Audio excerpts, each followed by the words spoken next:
ಪ್ರಧಾನಿ ನರೇಂದ್ರ ಮೋದಿ ಸರ್ಕಾರದ 2047ರ ವೇಳೆಗೆ ವಿಕಸಿತ ಭಾರತ ಗುರಿ ಸಾಧನೆಯತ್ತ ದಾಪುಗಾಲು ಇಟ್ಟಿದೆ. ಈ ಹಾದಿಯಲ್ಲಿ ದೇಶದ ಸರ್ವತೋಮುಖ ಅಭಿವೃದ್ಧಿಗೆ ಒತ್ತು ಕೊಟ್ಟಿರುವ ಸರ್ಕಾರ ಸಮಾಜದ ಕಟ್ಟಕಡೆಯ ವ್ಯಕ್ತಿಗೂ ಸರ್ಕಾರದ ಯೋಜನೆಗಳು ಕೈಗೆಟಕುವಂತೆ ಮಾಡುತ್ತಿದೆ. ಇದಕ್ಕೆ ಪೂರಕವಾಗಿ ಕಳೆದೊಂದು ದಶಕದಲ್ಲಿ ಕೈಗೊಂಡಿರುವ ಹಲವು ಯೋಜನೆಗಳು ದೇಶದ ನಾಗರಿಕರ ಪ್ರಗತಿಗೆ ಊರುಗೋಲಾಗಿವೆ. ಈ ಕುರಿತು ಒಂದು ವರದಿ ಇಲ್ಲಿದೆ.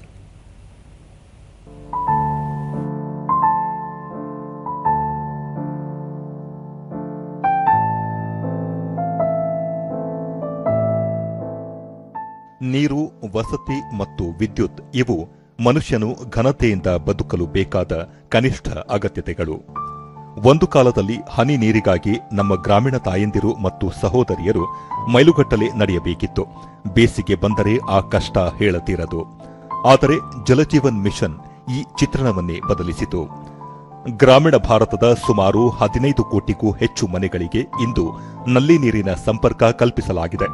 ಶುದ್ಧ ಕುಡಿಯುವ ನೀರು ಮನೆ ಬಾಗಿಲಿಗೆ ಬಂದಾಗ ಅದು ಕೇವಲ ದಾಹ ತೀರಿಸಲಿಲ್ಲ, ಬದಲಾಗಿ ಮಹಿಳೆಯರ ಆರೋಗ್ಯ ಮತ್ತು ಸಮಯವನ್ನು ಉಳಿಸಿತು.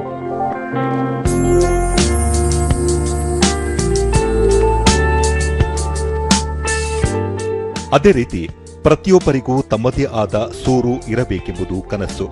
ಪ್ರಧಾನಮಂತ್ರಿ ಆವಾಸ್ ಯೋಜನೆ ಅಡಿಯಲ್ಲಿ ಬರೋಬ್ಬರಿ 5 ಕೋಟಿಗೂ ಹೆಚ್ಚು ಪಕ್ಕಾ ಮನೆಗಳನ್ನು ಮಂಜೂರು ಮಾಡಲಾಗಿದೆ. ಮಣ್ಣಿನ ಗೋಡೆ, ಸೋರುವ ಛಾವಣಿಯ ಬದಲಿಗೆ ಭದ್ರವಾದ ಸಿಮೆಂಟ್ ಮನೆಗಳು ಬಡವರ ಪಾಲಿಗೆ ಆತ್ಮಗೌರವದ ಸಂಕೇತವಾಗಿವೆ.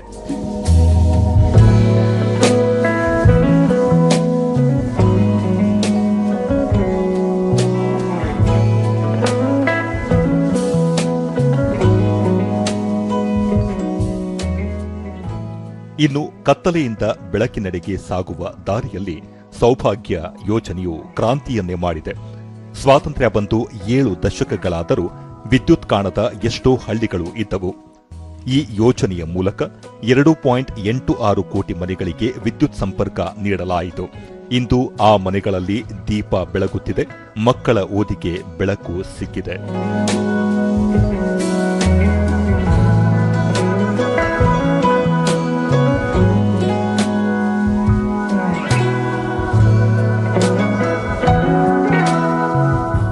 ಜಗತ್ತು ಕೊರೋನಾ ಸಂಕಷ್ಟದಲ್ಲಿ ನಲುಗಿದಾಗ ಭಾರತ ಎದುರಿಸಿದ ಅತಿದೊಡ್ಡ ಸವಾಲು ಹಸಿವು. ಲಾಕ್ಡೌನ್ ಸಮಯದಲ್ಲಿ ಯಾರೊಬ್ಬರೂ ಹಸಿವಿನಿಂದ ಮಲಗಬಾರದು ಎಂಬ ದೃಢ ನಿರ್ಧಾರವನ್ನು ಪ್ರಧಾನಿ ನರೇಂದ್ರ ಮೋದಿ ನೇತೃತ್ವದ ಕೇಂದ್ರ ಸರ್ಕಾರ ತೆಗೆದುಕೊಂಡಿತು. ಇದರ ಫಲವೇ ಪ್ರಧಾನಮಂತ್ರಿ ಗರೀಬ್ ಕಲ್ಯಾಣ್ ಅನ್ನ ಯೋಜನೆ. ಬರೋಬ್ಬರಿ 81 ಕೋಟಿ ಜನರಿಗೆ ಉಚಿತ ಪಡಿತರವನ್ನು ನೀಡುವ ಮೂಲಕ ಇದು ಜಗತ್ತಿನ ಅತಿದೊಡ್ಡ ಆಹಾರ ಭದ್ರತಾ ಕಾರ್ಯಕ್ರಮವಾಗಿ ಇತಿಹಾಸ ಸೃಷ್ಟಿಸಿತು. ಇದು ಕೇವಲ ಅಕ್ಕಿ ಗೋಧಿಯ ವಿತರಣೆಯಲ್ಲ, ಇದು ಸಂಕಷ್ಟದ ಸಮಯದಲ್ಲಿ ಬಡವರ ಬೆನ್ನಿಗೆ ನಿಂತ ಸರ್ಕಾರದ ಬದ್ಧತೆ. ಬಡತನದ ರೇಖೆಗಿಂತ ಕೆಳಗಿರುವ ಕುಟುಂಬಕ್ಕೆ ಯಾವುದಾದರೂ ದೊಡ್ಡ ಕಾಯಿಲೆ ಬಂದರೆ ಆ ಇಡೀ ಕುಟುಂಬ ಸಾಲದ ಸುಳಿಯಲ್ಲಿ ಸಿಲುಕಿ ನಾಶವಾಗುತ್ತಿತ್ತು. ಚಿಕಿತ್ಸೆ ಕೊಡಿಸಲಾಗದೆ ಎಷ್ಟೋ ಜೀವಗಳು ಕಮರಿ ಹೋಗುತ್ತಿದ್ದವು. ಈ ನೋವಿಗೆ ಸ್ಪಂದಿಸಿದ್ದು ಆಯುಷ್ಮಾನ್ ಭಾರತ್. ಇದು ಜಗತ್ತಿನ ಅತಿದೊಡ್ಡ ಆರೋಗ್ಯ ವಿಮಾ ಯೋಜನೆ. ಇಂದು ದೇಶದ 55 ಕೋಟಿ ಜನರು ಇದರ ಅಡಿಯಲ್ಲಿ ಆರೋಗ್ಯ ಸುರಕ್ಷತೆಯನ್ನು ಪಡೆದಿದ್ದಾರೆ. ವಾರ್ಷಿಕ 5 ಲಕ್ಷ ರೂಪಾಯಿಗಳವರೆಗಿನ ಉಚಿತ ಚಿಕಿತ್ಸೆ ಬಡವರ ಪಾಲಿಗೆ ಸಂಜೀವಿನಿಯಾಗಿದೆ.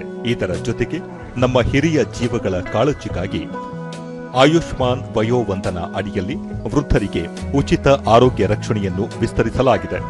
ವಯಸ್ಸಾದ ಕಾಲದಲ್ಲಿ ಮಕ್ಕಳ ಮೇಲೆ ಅವಲಂಬಿತರಾಗದೆ ಅಥವಾ ಹಣವಿಲ್ಲ ಎಂಬ ಕಾರಣಕ್ಕೆ ಚಿಕಿತ್ಸೆಯಿಂದ ವಂಚಿತರಾಗದೆ ಗೌರವಯುತವಾಗಿ ಬದುಕುವ ಹಕ್ಕನ್ನು ಇದು ನಮ್ಮ ಹಿರಿಯರಿಗೆ ನೀಡಿದೆ.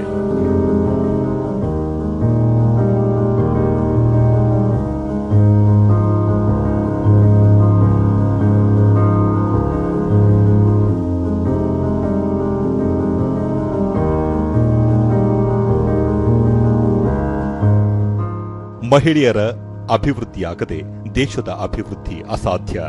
ಕಳೆದ ಕೆಲವು ವರ್ಷಗಳಲ್ಲಿ ಭಾರತದ ಮಹಿಳಾ ಕಲ್ಯಾಣ ಕ್ಷೇತ್ರದಲ್ಲಿ ಆಗಿರುವ ಬದಲಾವಣೆಗಳು ಐತಿಹಾಸಿಕ. ಹಿಂದೆ ಕಟ್ಟಿಗೆ ಒಲೆಯ ಹೊಗೆಯಲ್ಲಿ ಕಣ್ಣೀರು ಹಾಕುತ್ತಾ ಅಡುಗೆ ಮಾಡುತ್ತಿದ್ದ ತಾಯಂದಿರ ಶ್ವಾಸಕೋಶದ ಆರೋಗ್ಯ ಕಾಪಾಡಲು ಪ್ರಧಾನಮಂತ್ರಿ ಉಜ್ವಲ ಯೋಜನೆ ಜಾರಿಗೆ ಬಂತು. 10 ಕೋಟಿಗೂ ಹೆಚ್ಚು ಬಡ ಕುಟುಂಬಗಳಿಗೆ ಅಡುಗೆ ಅನಿಲ ಸಂಪರ್ಕ ನೀಡುವ ಮೂಲಕ ಒಳಾಂಗಣ ವಾಯು ಮಾಲಿನ್ಯವನ್ನು ತಡೆದು ಮಹಿಳೆಯರ ಆರೋಗ್ಯವನ್ನು ರಕ್ಷಿಸಲಾಗಿದೆ. ಅಷ್ಟೇ ಅಲ್ಲ, ಮಹಿಳೆಯರನ್ನು ಆರ್ಥಿಕವಾಗಿ ಸ್ವಾವಲಂಬಿಗಳನ್ನಾಗಿ ಮಾಡಲು ಸರ್ಕಾರ ಪಣ ತೊಟ್ಟಿದೆ. 10 ಕೋಟಿಗೂ ಹೆಚ್ಚು ಮಹಿಳೆಯರನ್ನು ಸ್ವಸಹಾಯ ಸಂಘಗಳಲ್ಲಿ ಒಗ್ಗೂಡಿಸಲಾಗಿದೆ. ಇದರ ಪರಿಣಾಮವಾಗಿ ಇಂದು ಹಳ್ಳಿಗಳಲ್ಲಿ 3 ಕೋಟಿಗೂ ಹೆಚ್ಚು ಲಖಪತಿ ದೀದಿಗಳು ಸೃಷ್ಟಿಯಾಗಿದ್ದಾರೆ. ಸ್ವಂತ ಕಾಲ ಮೇಲೆ ನಿಂತಿರುವ ಇವರು ಗ್ರಾಮೀಣ ಆರ್ಥಿಕತೆಯ ಬೆನ್ನೆಲುಬಾಗಿದ್ದಾರೆ.